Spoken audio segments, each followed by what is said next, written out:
Hello and welcome back to Big Nostalgia, the podcast where we look at the games from our childhood, where they came from, the story of their development, and the story within the game itself. We then talk about the audio and visual design and if we like it.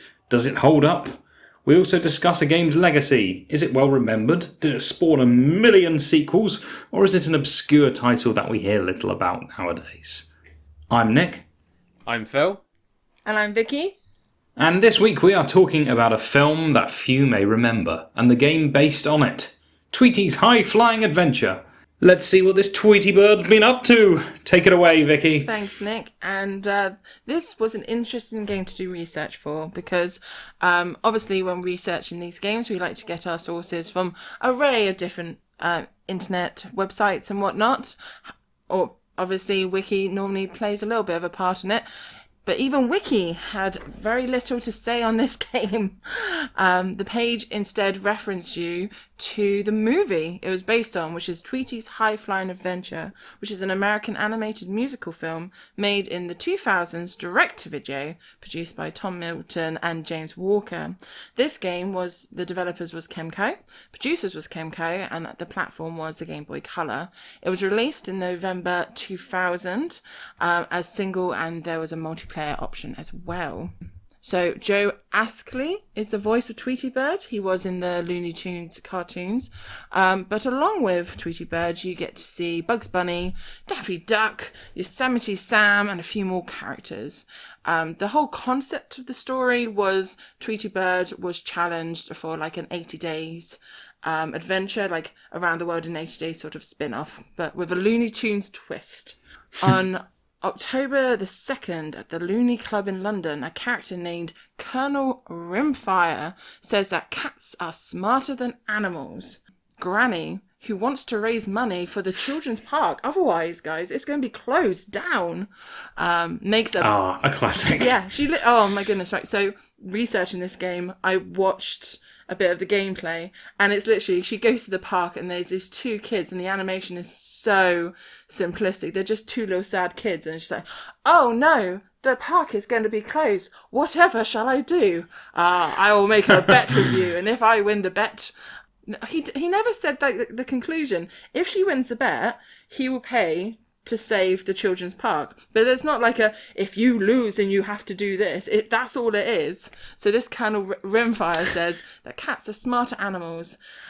She says her little bird Tweety can fly around the world in 80 days. Colonel Rimfire is like, yes, okay, but you have to prove you've been there. So you have to collect 80 cat paw prints. And how you collect them is you attack the cat falls over, and then you have a little paw print symbol above their head, and then you collect the paw print. So wow. Yeah, as he travels, Tweety needs to collect the paw prints of 80 different cats across the globe, including Paris, Venice, Egypt, and San Francisco. But Sylvester, who's always wanted to eat Tweety, gets really mad because he just doesn't want those kids to have a park. I don't know. He just gets really mad. It doesn't... Is that really his motivation? No, it doesn't. Like, he's not... just mad. They don't even explain why. Surely he's more mad about the cats being Yeah, I was gonna say, beaten up mercilessly. This is like international assassin Tweety Bird. No, he's just coming along stealing paw prints. But no, he's just mad that Tweety, and he doesn't want the other cats to catch Tweety first. That's his Tweety Bird. Don't you go and get him. So Sylvester decides to follow Tweety around the world to try and catch him himself. What they don't know is that there's a thief is also watching them, which doesn't really come into the story much, but yeah, as you Also, do. it's a little while ago, but what was that guy's name? Rimfire? Rimfire. Colonel R-I-M-F-R-I-R-E. Fire. Rimfire. Maybe you should lay off the spicy food. I know, right? Getting a reputation. That's why he's so angry. That's why he's so angry. Well, it's based off the film, and obviously we're here to talk about the game, but there's a certain couple of points about the film that I just thought were a bit funny. So Tweety flies to Paris. He has to outsmart Penelope Pussycat, which is apparently a Looney Tunes cat. He even makes Penelope mistake Sylvester for a female skunk. Then off they go to Venice. He eats too much birdseed and becomes overweight. But then he manages to lose it just as quickly because it's an animation. Then to Egypt. Then to I'm pretty Mexico, sure that's just Brazil. a holiday in Italy. They've even got Taz in Australia, like chasing the canaries around Las Vegas, New York. And then they finally finish in... They manage to get back. But yeah, it's just kind of a crazy film. So it's kind of a crazy game. Where does Taz fit into Australia. Because he's Taz of Tasmania. Taz of Tasmania. I was just checking there wasn't like a big oversight or something. I there. was also doing the route in my head and thinking, is the geography there right? Oh, Do it they is care? really funny watching it on the map because you just have, obviously they start in England and Tweety Bird's body just like they'll floats down to Paris and you're just like, yeah, that's not as easy as, that's kind of like how you think travelling is when you're a kid. You're just like, on the map, it's so close, they just pop over. Yeah. Like, yeah. And then when you're an adult, you're like, oh, that's like 2-3 hours. Like, and those red dotted lines don't even turn up when you're flying. yeah, so rude. I know. So in this game, there are an overall of 40 levels with 10 scenarios, i.e. 2 cats per levels, and obviously it's all the different places around the world. The levels itself are relatively open and have to be explored in order to find all the cats, especially using Tweety's flutter ability. Now Tweety comes with a certain amount of abilities. He can jump, he can flutter, he can double jump, as in like jump higher, and there's certain items around the level, so there's pillows and like things that he can like jump off of to get into higher. This game, looking back on it, it didn't really rely too much on like left to right. There was quite a lot up and down as well, but It's a Flappy Bird. very Flappy Bird. Well, I remember that like Tweety could kind of fly in a straight line pretty indefinitely, right? Like, Yes. It doesn't really run out too far, and everything's quite close within each level, so you don't really have to worry about fluttering for too long. You just, when you flutter, you stay at the same level. You don't go up, you don't go down, so you need that jump to get you up and then flutter across. Tweety doesn't have a standard attack and has to use items around.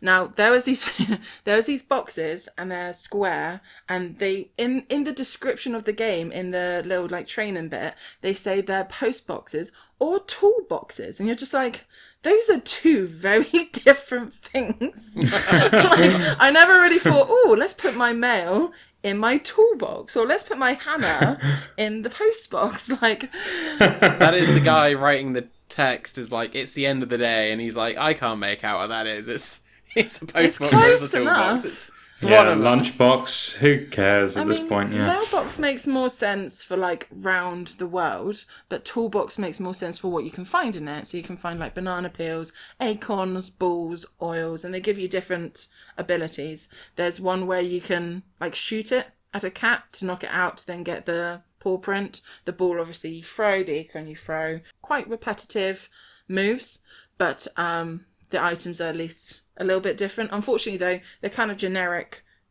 Like, it doesn't matter where you are, it's generally a generic item. You unfortunately cannot find Tweety's trusty Glock. No, when he's in San Francisco or Las Vegas, no. Or like a crowbar. Trusty crowbar.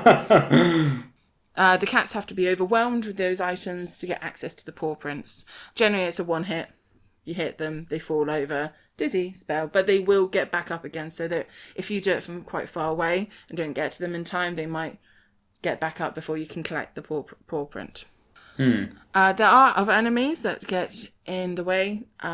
Those are a bit more generic to what country you're in. So there can be flower pots, there can be, actually, I will touch on that again once we get to characters.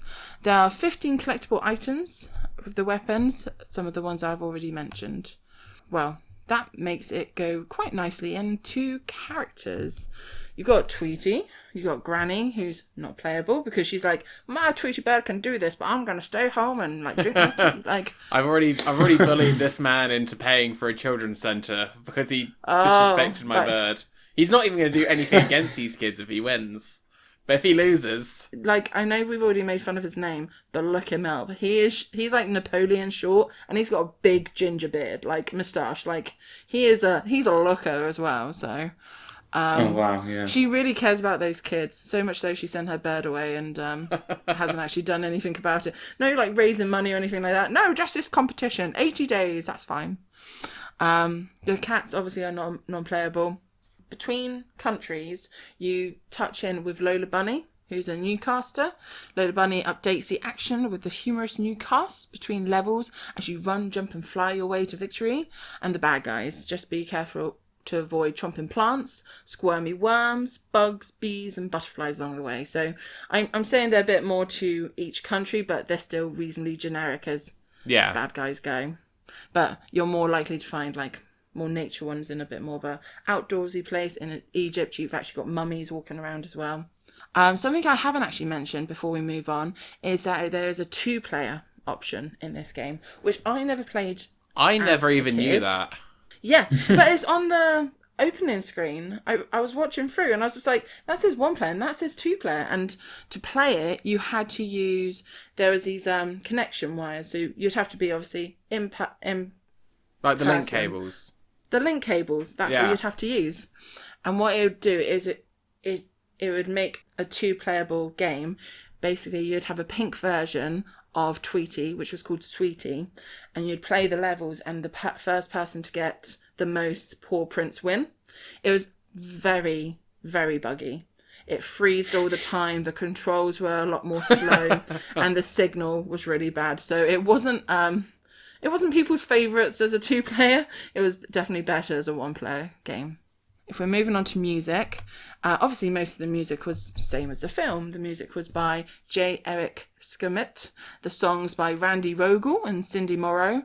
It involved songs such as Around the World in 80 Puddy Tats, Go Go, We Go the Beat, Tweety, Don't Stand a Chance, and The Best You Can Win is a Friend. Aww.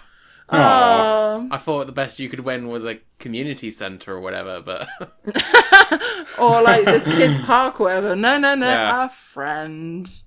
I didn't actually... Obviously, he goes around the world, collects all the paw prints, manages to get back in time and saves a park for the kids. And the granny's like, yeah, we did it. And it's just like, we? Like, but sure. I thought that was all on Tweety Bird. And his first... Maybe he's about to like send a bill for all the first class flights he did to get to where he did so fast. Quirks. Now, there's not many quirks for this game, but hidden in the unused graphics of the game is a DC logo left over from Batman Beyond: Return of the Joker. There is no information why it's there. It just is. I could not find a reason for that at all. I could barely find it as a quote. But yeah, there's a DC logo hidden in the unused graphics in this game. Wow. And this is a thrilling one. In the Japanese version, the background in the opening screen is a tiny bit darker, and Tweety's beak is a different colour. Ooh. Wow. They really dropped the ball with that version, really didn't dropped they? The ball. They did. So yeah, those are my quirks. Legacy in our opinion. Tweety's high-flying adventure received positive reviews. Total Game Boy Color stated that the game's graphics and sounds are suitably upbeat and quirky, and praised the variety, saying every level is totally redesigned with different pickups and enemies. We can agree to disagree. Writing for the Game Boy Power, Russell Barnes praises it as well. Well-presented story with familiar characters and good humour, although stated that the game's features repetitive gameplay and more variety was needed. John Thompson from All Gamer found that the game's visual extremely appealing, stating Kemco has done a very admirable job with both look and the sound, which features a host of buoyant musical tracks that are quite high quality for the Game Boy. Craig Harris from IGN stated that the game was formalic performer, saying the controls were extremely simplistic, which I think that was a compliment. Yeah, I mean, the Game Boy didn't have that many buttons, to be fair. Yeah, and the level design is formalic and predictable, noting the game doesn't change its design throughout the journey. maybe less. But yeah, it got okay ratings, nothing under 50% in all of these, like 3 out of 5 stars, 61, 79. There was no sequels. It was based completely on the Rimfire Returns. Rimfire's Revenge. Oh yeah, Rimfire. I mean, he's basically he looks like Yosemite Sam, but if he went to the jungle, like that sort of, Right, there you and go. was Okay. ginger, like that sort of vibe. I think Yosemite Sam's ginger as well. Was he? Over there. I I think. thought it was like a brown moustache. No, I think it's more red, isn't it? Oh, so maybe like Safari Relative. brother. Yeah. Yeah. The more grumpy, or like a shortened version of, you know, that guy from Jumanji who was chasing him around and trying to shoot him. Yeah. Like a yeah. Napoleon version of him. Okay. That sort of vibe. I get you. So, yeah, there we have it. This game isn't very big. It wasn't very, like, overly popular. It wasn't bad. Mainly based on the game. I know we've done games based on films before, such as Bug's Life, and was Bugs Bunny based off a film or not? No, that was its own series. That was That was his own exclusively a series. video game, that one. But I don't particularly think this game did a bad job. Listening back and watching back to the gameplay, it very much strung a nostalgic sort of music to me. I recognise the music straight away. I recognise the sort of layout. But it's a very simplistic game. Like, you jump, you get the putty tats, Sylvester gets a bit cross, and you go around the world. It felt, when I was a kid, it felt like I was seeing all these different sort of places. But as an That's adult, yeah, and as a kid, you don't really get a chance to go to Morocco or Australia. So if a game's representing that, you're just like, hey, that's different from where I live. But these days, it'd be very much the stereotypical Egypt would be obviously the pyramids, and Yeah. Australia would be everyone down under with their corkscrew hats and all that. I just feel like with the time it came out to the knowledge we had about the world and how internet and stuff like that was back then, it was fine. They could just pass off all these places like, oh no, you're really in Italy. This street just looks exactly the same as the last one. It looks really similar to London. It's just less plants and more cafe shops. That's all. And then San Francisco is a bit more of both of those. Like, yeah. It was... I enjoyed it as a game. It's not good. Personally, I don't think it's going to win loads of awards and stuff like that, but I enjoyed it. But if I played it now, it would frustrate me just because of how slow the game was. Even just watching it back as a third-party viewer, watching someone play on YouTube, it was a very slow game. And definitely if they had problems with the two-player one, even in person, if it was that sort of difficulty in playing. Phil, do you remember playing it? I do remember playing it. For some reason we worked out the other day, I've got our copy here with my Game Boy Color. Wow. I remember playing it, yeah. I don't remember the levels all being that different. I remember there being lots of like multi-floor buildings because they obviously wanted to make good use of the height. Flutter, yeah. Yeah, and like pushing stuff off and throwing things. Yeah, I was surprised actually because I think I kind of have it on the same level as that Bugs Bunny game. Both are, they're perfectly fine as like when you're a kid and that's like the game you've been given and you're just like going to play it a lot. It's quite nostalgic, but I don't know how it'd hold up nowadays. I think if you're going to make it today, you'd have to have a lot of like unique KO animations for all the cats, Basically turn it into like a Mortal Kombat Assassin's Creed kind of thing with Tweety like taking out the cats. I also feel like you'd have to add a bit more. So when Sylvester came onto the screen, he walked the same. He was supposed to be like, the big boss. He's the one that you want to defeat. And it normally took him a bit more to knock him down. But he walked the same speed as all the other cats. So he'd like jump down and he's like chasing you, but he's walking the same speed as everyone else. It wasn't that thrilling. I love the feature of the games like that from that era. It's like, this is the big boss. He is slowly meandering towards you.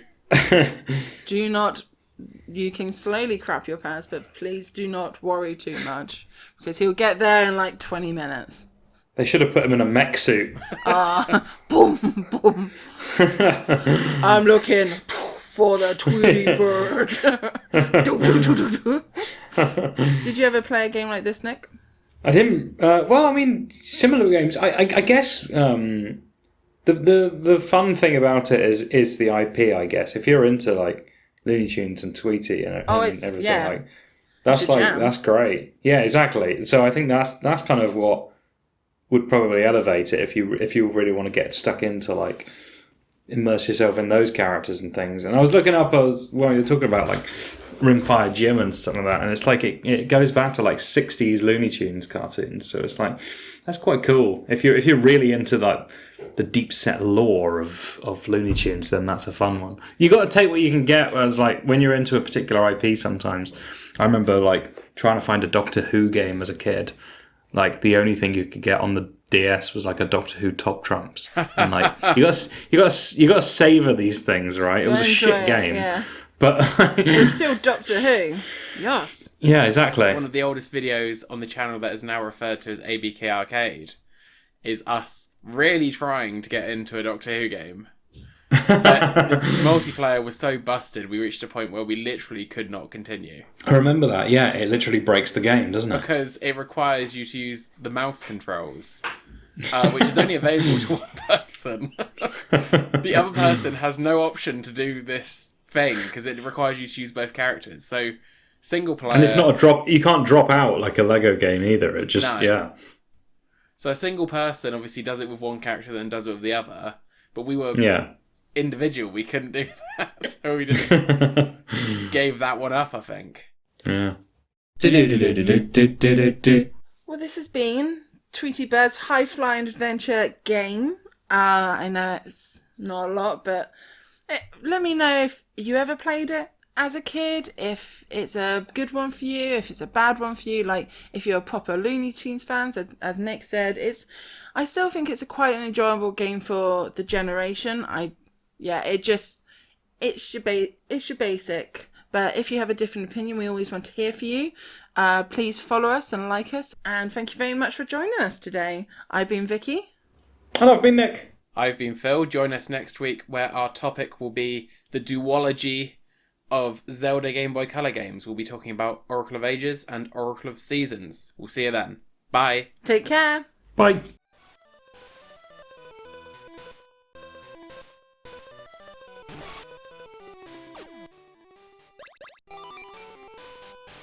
Let's see what this Tweety Bird's been up to. Take it away, Vicky. No, sorry. Take it away. That was a weird reading. Take it away. Woo! Woo!